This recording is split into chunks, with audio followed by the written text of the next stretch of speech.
I don't know what happened there. My video stopped recording. I think it didn't quite record everything I was saying. And anyway, I went to the thrift store. I bought the first female clothes I could find. They were pretty horrible. Probably looking back, they were pretty hideous. But I didn't know. I didn't have anyone to help me at the time. A few friends who I had talked to, but no one who helped me at that stage.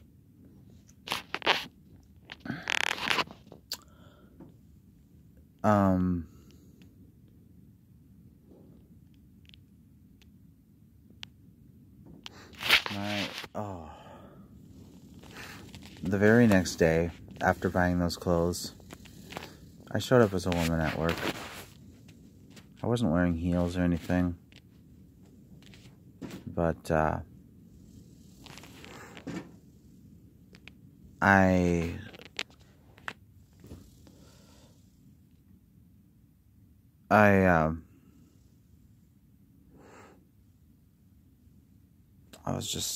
wore a wig. I had horrible makeup. I didn't know how to do my makeup, obviously.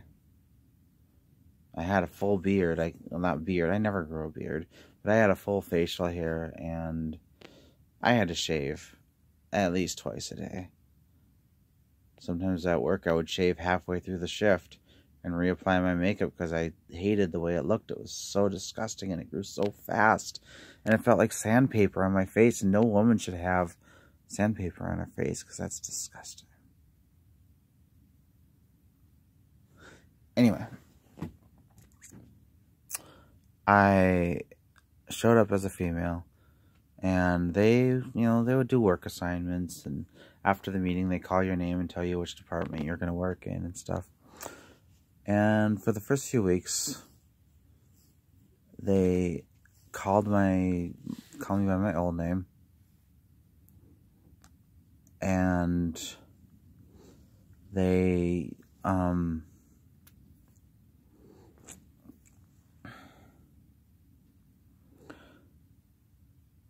people didn't know how to react at first, I guess. First night, someone was saying, "Oh, Steve wants to be a girl now."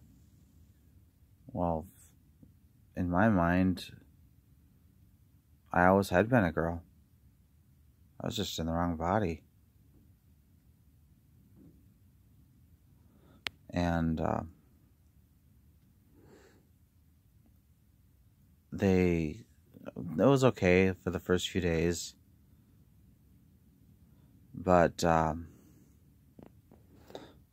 then I went to pick up my daughter on the weekend. And my ex said, "Is it true what I've been hearing from you about you?" I said, "Yeah, and you always knew it was going to happen. You even said I made love like a woman." And I knew that because I had to. It was the only way I could stay focused. It was the only way I could feel anything. It was the only way I could get off.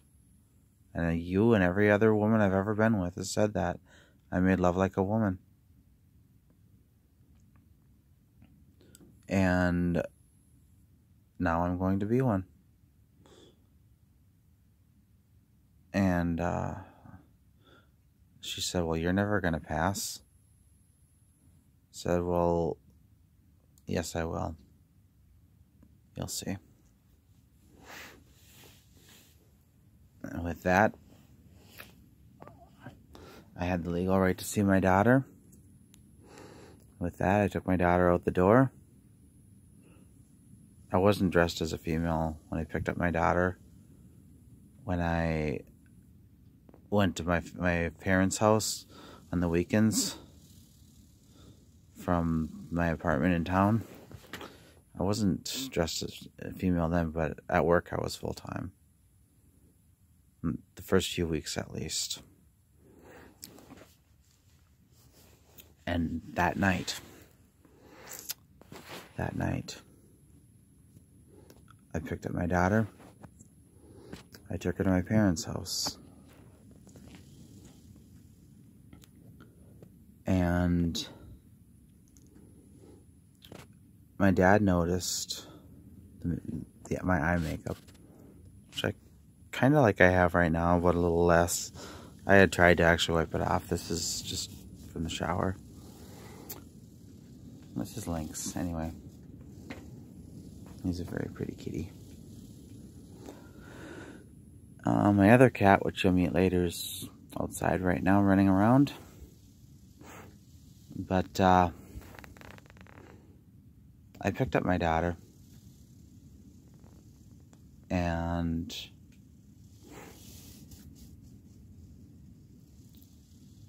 I didn't say anything to her at the time yet. Besides playing with her and stuff, I hadn't really talked to her yet about wanting to be a girl. But she hadn't even seen me as a girl yet.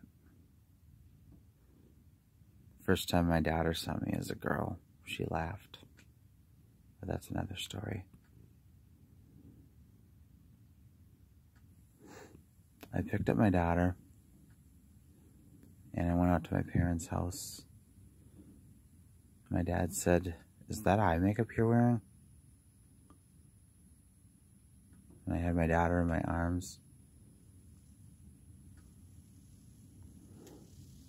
No, I didn't. I was sitting on the recliner. My dad had my daughter in his arms. And he asked, "Is that eye makeup you're wearing?" I said, "Yes." He got this kind of pissed off look on his face. He said, "Why are you wearing eye makeup?" I said, "Well, I can't take this anymore. My whole life I've wanted to be a girl. My whole life I've struggled with my identity. I've kept it all inside. I'm bursting. I have this feeling inside me. I can't hold it anymore. I need to be a girl more than anything. I can't keep it inside anymore." First thing he asked was, "Does this mean you're gonna like boys?" It's like, no. That shouldn't change. I'm curious about them, but I've never been with one. I'm still interested in women. My dad was pacing now. He still had my daughter in his arms. And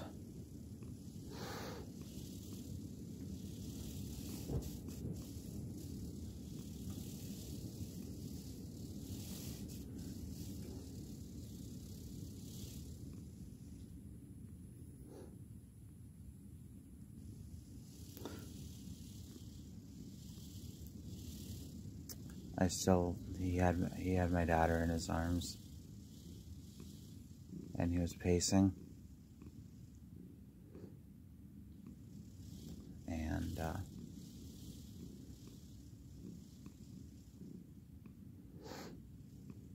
I was saying,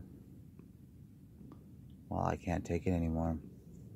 I wasn't just saying it, I was crying by this time. And the tears were streaming down my face. And I was getting mad and frustrated and trying to hold back tears. And I couldn't keep the tears inside. And they were flowing down my face. And my dad was pacing, holding my daughter with this angry look on his face. He almost looked angry enough like he wanted to throw my daughter, or throw something.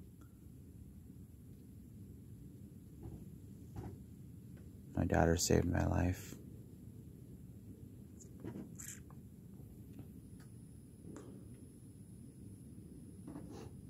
And I said, I don't even like guy jobs. You want me to be a welder? I don't want to be a welder. I want to do girl things. I want to sew. I want to teach. I want to do healthcare. I want to have babies. I want to be pregnant. That's all I've ever wanted.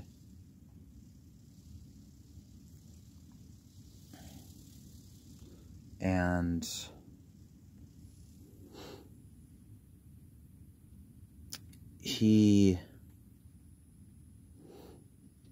at this point, I think it was around this point, my mom came in. Mom got home from work. And she walked into the kitchen. My dad's there, holding my daughter. And I'm on the chair, crying. And my mom says, "What's wrong with Steve?" My dad said, "He wants to be a girl." My mom rushed over. And she grabbed my arm and pulled up my shirt. Not my shirt, but my sleeve. And I could tell what she was doing. She was scratching my arm, clawing at it, looking for drug marks.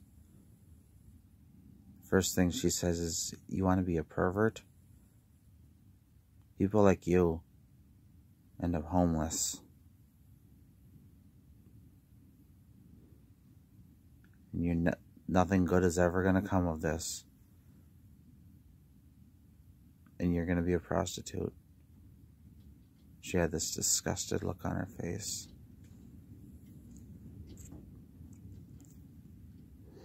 Because that's probably what she thought. Doesn't mean she was a bad person, but that's what society thinks. I've forgiven her. I've moved on. But my mom,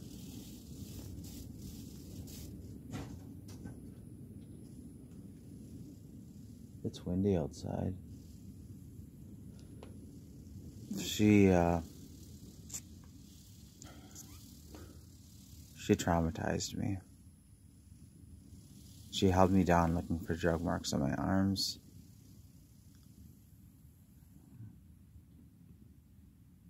And then my dad set my daughter down on the floor, and they went out into the other room to talk.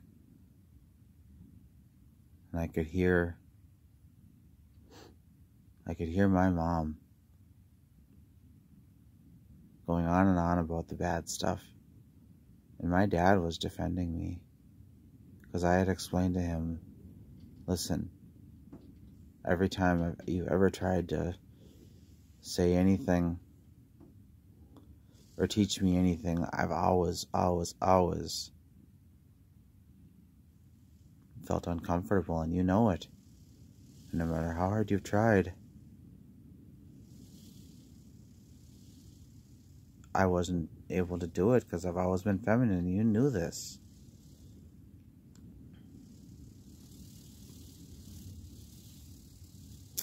And he and my mom were out there arguing over me. What are they going to do about me? Am I a burden? Am I a problem? I was in the chair crying. I was screaming. I was crying. I couldn't see straight. I was huddled up. I was a mess. And they were out in the other room, fighting and pointing at me, saying, "What are we going to do?"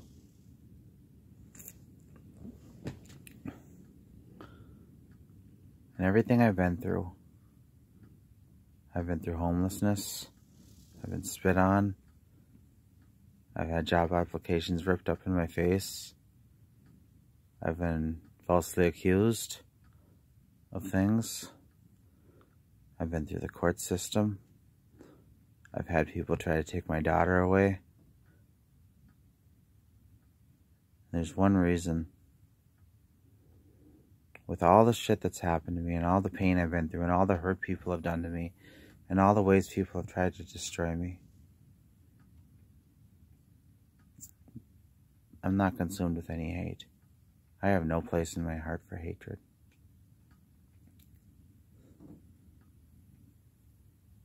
Because if I made a place for hatred, it would overwhelm me.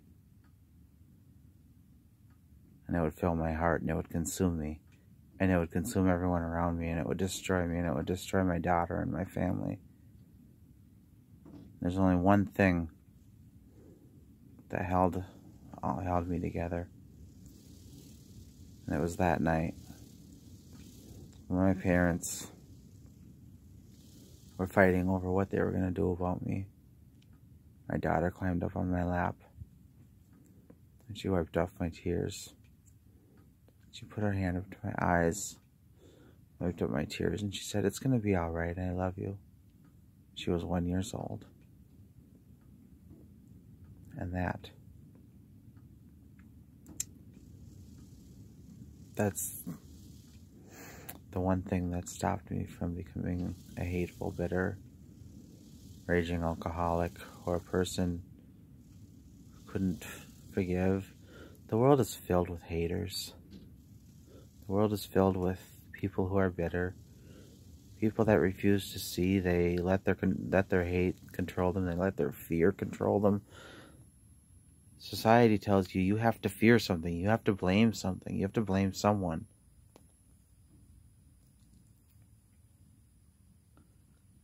And life isn't like that. Life is about love.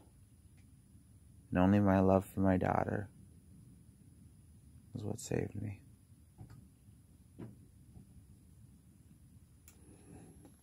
The only reason I'm here today is because of my love for my daughter. That's it for now.